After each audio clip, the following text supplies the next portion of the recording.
Thanks, Pinaz. Hello, everyone. Good afternoon to all of you. Today, my name is Ajit Awekar. I am working as Senior Staff Development Engineer with Enterprise Database. I am working from Pune location. Today, I am going to deliver a talk on building OAuth2 Validator extension for Postgres 18. Recently, the Postgres 18 has added support for OAuth2. Following a PG18 release, I got opportunity to work on OAuth Validator extensions for Keycloak and Okta, which are OAuth provider. I would like to share my hands-on experience, the technical challenges I faced throughout this session. So let's get started. Before start, throughout the presentation, I will refer to OAuth2. OAuth stands for Open Authorization, and 2 is the protocol version number. So it is OAuth2. OAuth2 replaced OAuth 1 version, and throughout the presentation, we will refer OAuth2. So that's the agenda for today. We will, what is OAuth2, why we require OAuth2, we will spend some time. Then in context of Postgres, how we can configure and what prerequisites we need to do. Then the server architecture, validator framework, and the validator implementation strategy, and what are the best security practices that we need to follow. So before starting OAuth2, let's get why we require OAuth2. For this, we have to go back to the authentication journey of Postgres. Previously, conventionally, we use password-based authentication, in which for the login, user provides the password and password is stored in the database itself. So, previously, we used MD5 hash algorithms for storing, which is a very vulnerable to security. And right now we move to SHA-256, which is a very robust and solid for the security purpose. Then there is a paradigm shift. We move to LDAP.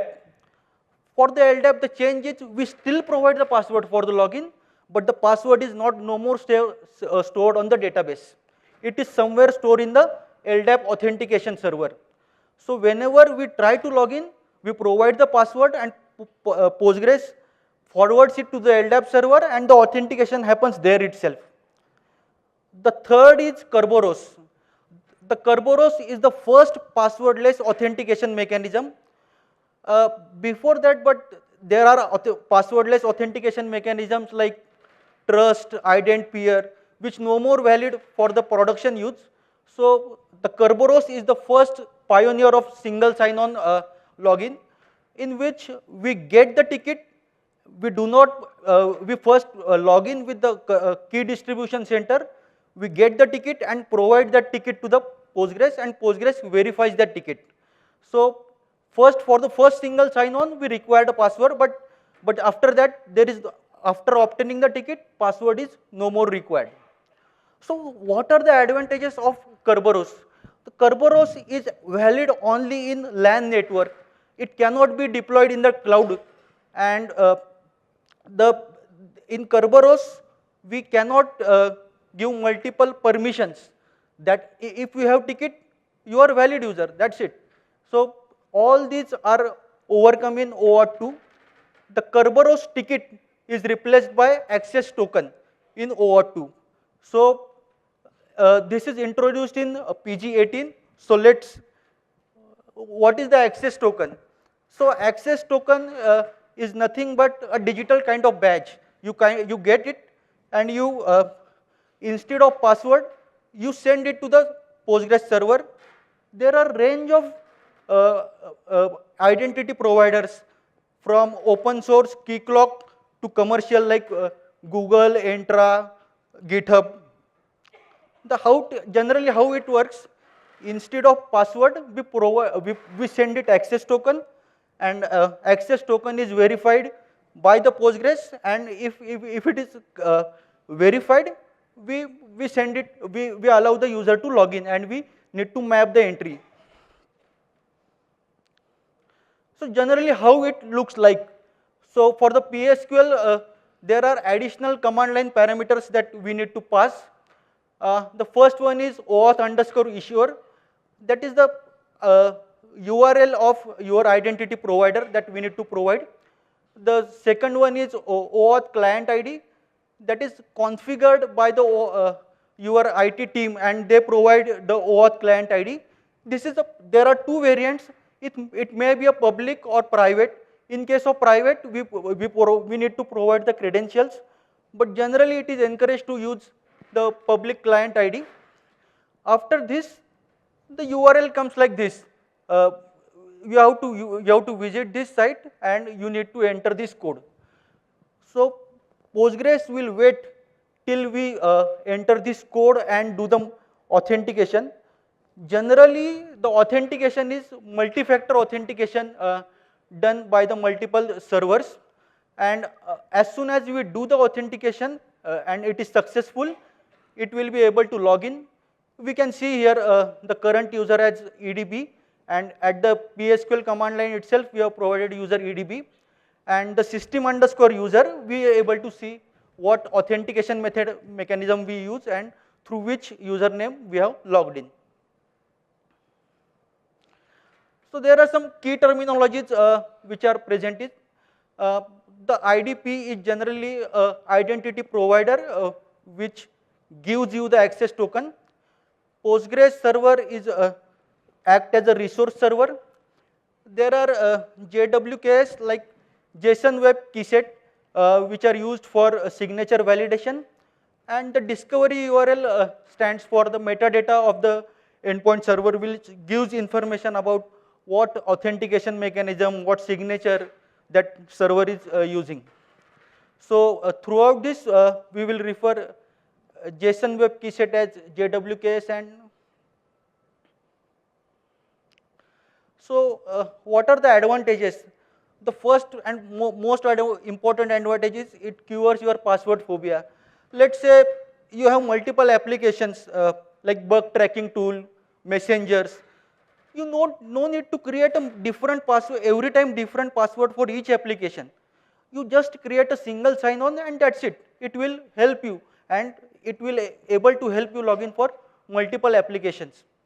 There is single multi-factor authentication, and hence there is a very less risk of losing your password. The last advantage is instant access control. Let's say suppose someone joins or someone leaves the organization, it can be done at the centralized server itself. So there is no need to do multiple changes. If you do changes at single level, it will reflect at all in your all applications. Let's say somebody changes his department from one department to another, just change the permissions and that's it. We are all set.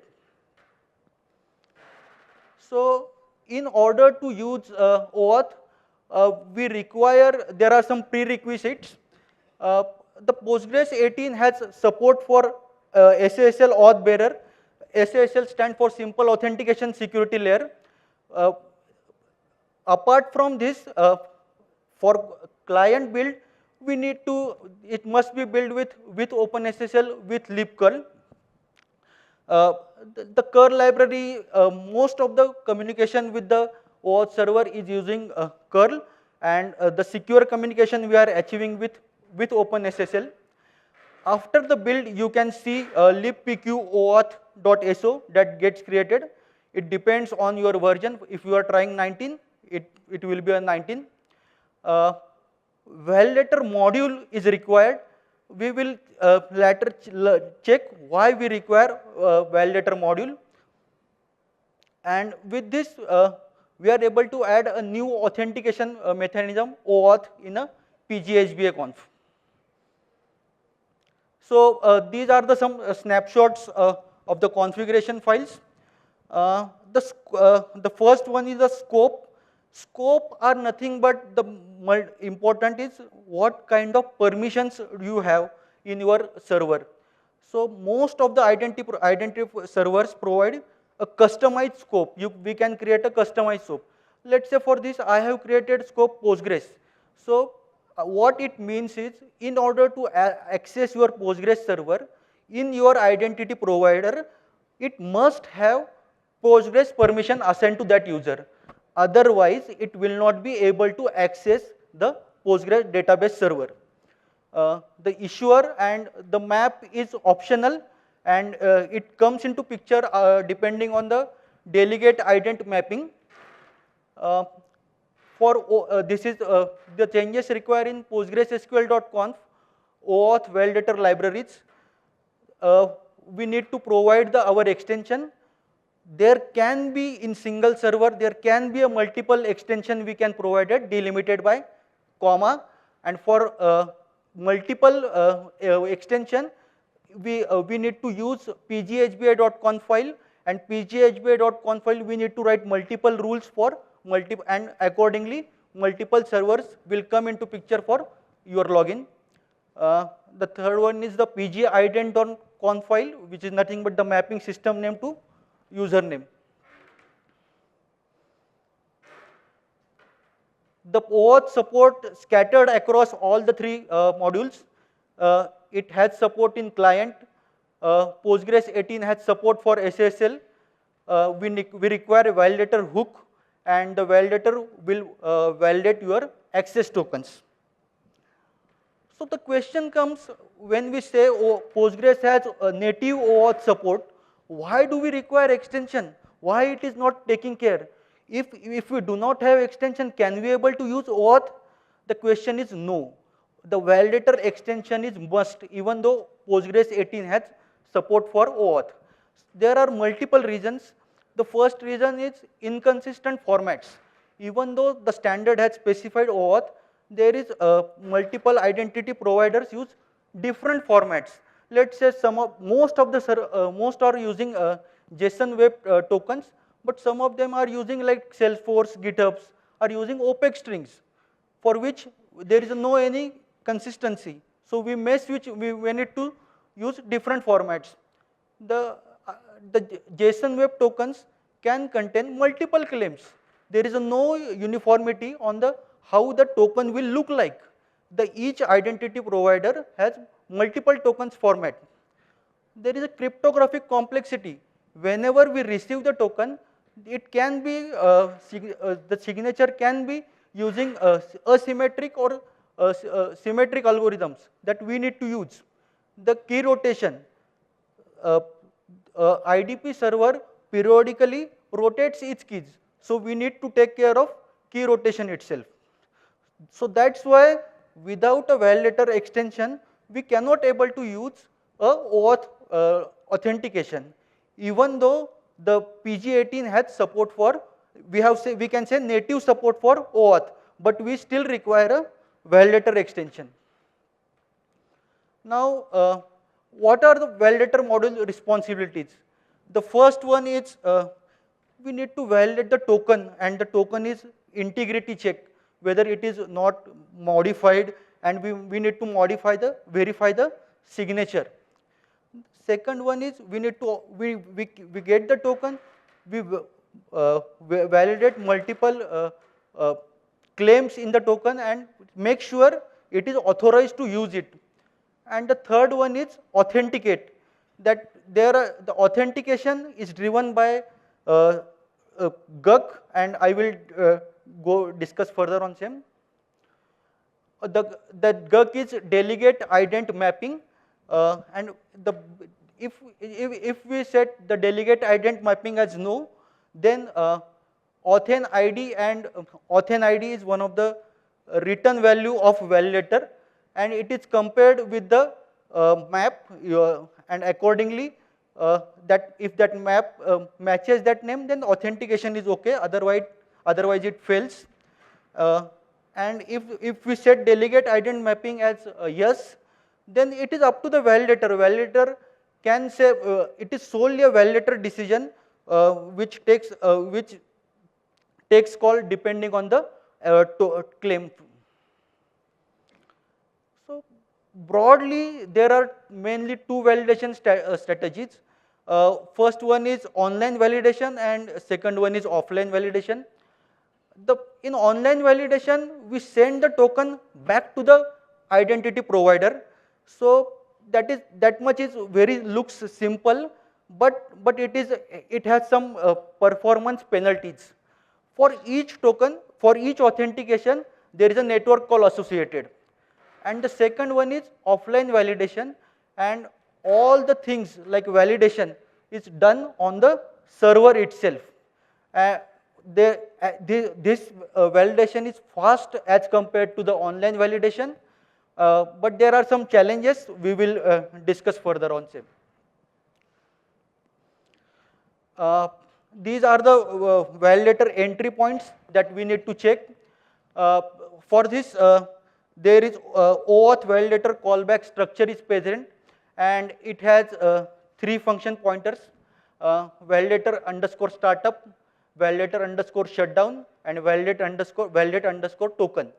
So these are nothing but your function pointers that come into picture for validating the token, and it is called by the server using PG OAuth Validator module init function.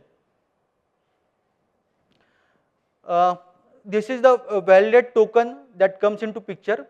There are 4 parameters, as you can see. The second one is token, the requested role, and the validator module result. That after verifying the token, we are returning the result in validate module result. There is a first parameter is validate module state. Currently, this is no more in the use, but as and when we check the access token periodically, or when we are implementing thread model, that will come into picture, and that will be of our use. So we receive these 4 parameters and return the result in validate module result. And depending on the previous slides, like delegate ident mapping, the result will be processed. Let's say if delegate ident mapping is no, then only both fields will come into picture. If delegate ident mapping is set to yes, then authn ID will be just ignored, and it will not. We just check whether it is allowed to authorized or not. Now, whenever we receive a JWT token, it is encoded in base64 URL encoding format. The access token has mainly 3 parts, namely header, actual payload, and the third one is the binary signature. Now, rest of the part that we are considering will be concentrated on offline validation and what things we need to take care while during the offline validation. For the offline validation, we need to first validate the signature as a part of integrity check. Then from the payload, we decode the payload, and from it we take the JSON object. And the third one is we compare multiple claim comparisons. So the structure will look like this. It has header, payload, and the signature, all the 3 formats, and all are delimited by the full stop. So the header will contain 3 fields, namely algorithm, KID, and type. The type can be, in most of the cases, it will be JWT. The KID is nothing but what the JWKS that server is using, the public key. Sorry. The server is encrypting using private key, and we are able to decrypt with the key provided KID, and the algorithm for it. We extract both the things, and now there is a check. We need to retrieve the key from the server each time. So for offline validation as well, we need to go to the server for each request. As soon as we receive the token, we first create the signing input, header, payload, and in case of symmetric validation, we recalculate the signature and the signature comparison done. In case of public cryptography, we just decrypt with the public key, and if that works, we are all set. If the signature comparison is okay, then integrity check is successful. Now, as we have seen, our aim for going for offline validation is we need to avoid a network trip for each request. So, if we go to retrieve a public key, for retrieving public key, if we go to a server, then the main purpose is defeated. So, in order to address this challenge, so mainly we are using caching concept, and we cache the public key of the server. So, it will give benefit as there is a reduced traffic, there is a fast local validation, and whenever we receive a token, there is a TTL field in it. It suggests that the key is valid for this much time, and whenever the KID, this KID lookup fails, we just refresh our cache, and that will do the fast processing. These are some of the common claims in the payload format. The most important is a audience. Audience is nothing but whenever you visit a multiplex and you have ticket for screen number 2, and if you try to enter screen number 5, they will not allow you because you are not intended audience. So that is the important check that they kind of put, if your audience is valid or not. The scope is another important claim. The scope is what kind of permissions the user has in your identity provider, and most of the servers allow custom permissions creation, except there are some servers which do not allow to create a custom scope, like the thread is active on the hackers, and these servers are not yet integrated with the Postgres for the same. We use scope in multiple times during our day-to-day life. Let's say, suppose we need to see the calendar of somebody user, then we have read permissions on that calendar. This is the Okta token in raw format that we received, and after decoding, we can see the multiple claims like audience, issuer. The subject is important part that comes into picture for the role mapping. The rest are the some of our Unix timestamps that gives what is the validity, expiry. Some of our the JTI is for to avoid a replay attack. It provides unique identity. This is the kind of example for Keycloak token, and after decoding it, since the space is limited, I am not able to put all the claims, but I tried to put some of the important claims in this slide. Now, these are some of the important coding guidelines that we need to follow. Whenever we receive the token, we never should put that token in a log file. It prevents attackers from retrieving valid token from the log file. Whenever we used to report an error, we just say the login is failed, and whatever the detailed messages that we need to put, that it goes to the log file. Because if we give exact error, that the attacker will try to modify the token, and accordingly the attacker will attack. So we just need to give the authentication failed, and the corresponding what exact error message we need to put into the log file. The last one is most interrupt. Uh, if the validator is blocked in let's say connect or read blocking system call, and there are some interrupts or authentication timeouts that will not be honored. So we need to use functions like wait latch or sockets. These are some of the key internal functions in the server that are present, which handle your PSQL client request, as well as are responsible for calling the validator functions. The OAuth exchange is handling for the main PGHBA config, and it is responsible for the communication with IDP server.